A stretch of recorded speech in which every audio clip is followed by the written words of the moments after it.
I do somewhere in between like collage and sort of printmaking. So there's a lot of different elements kind of coming together in my work, but always through the lens of like any material or any given process I think of as having its own language in a way.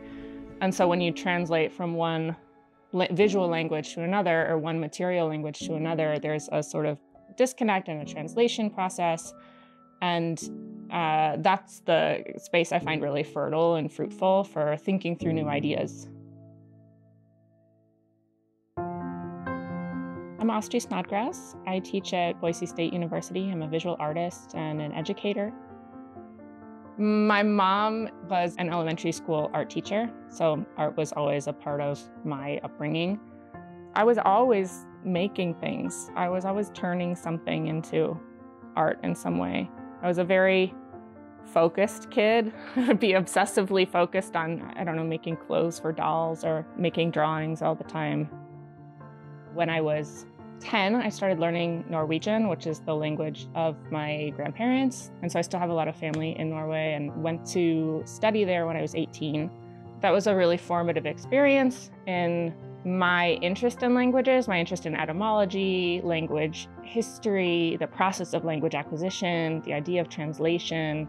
So because that was my second language, I think it really had me thinking about how like a language kind of marks a person and it marks a place on a person.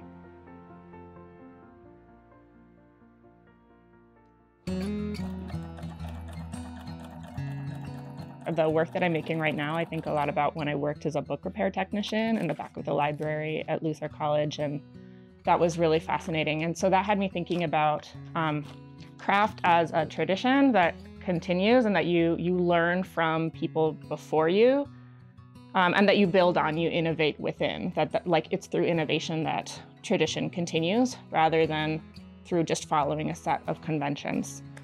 I work through materials and gestures as the starting point, and I think about what those, like what meaning is already present in carrying out a gesture.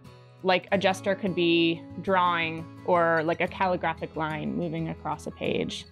It's so much about thinking through my hands. So thinking through like a physical engagement with material, or thinking about the kind of gestures that I'm already using. And all of my work emerges from previous work. So like if I'm making a body of work that's working with folding or rubbing, then I start to think about other ways that that can manifest. So it's a really sort of organic flow from one material to the next.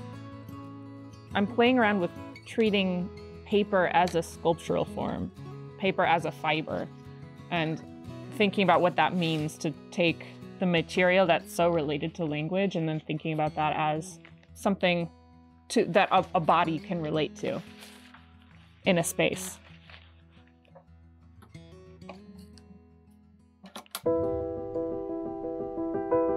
I think that the work has to sort of respond to the space more than be premeditated, because it's going to depend on what it looks like with that particular lighting, what it looks like coming out a little bit from the wall, with the wall as a backdrop.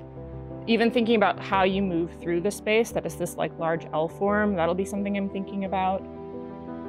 I want the work to come across as playful, but in a serious way, like serious play. So I want it to seem bright, and I've been playing with these kind of like bright, delicious candy colors. When like kids are playing, they're acting out, they're rehearsing behavior that will be important for them later in life. And so I've been thinking about play as a way of learning how to be, and a way of maybe unlearning as well, any kind of internalized ways of being that don't actually coincide with like your beliefs, your convictions, your values as an adult, and maybe play is a way out of that.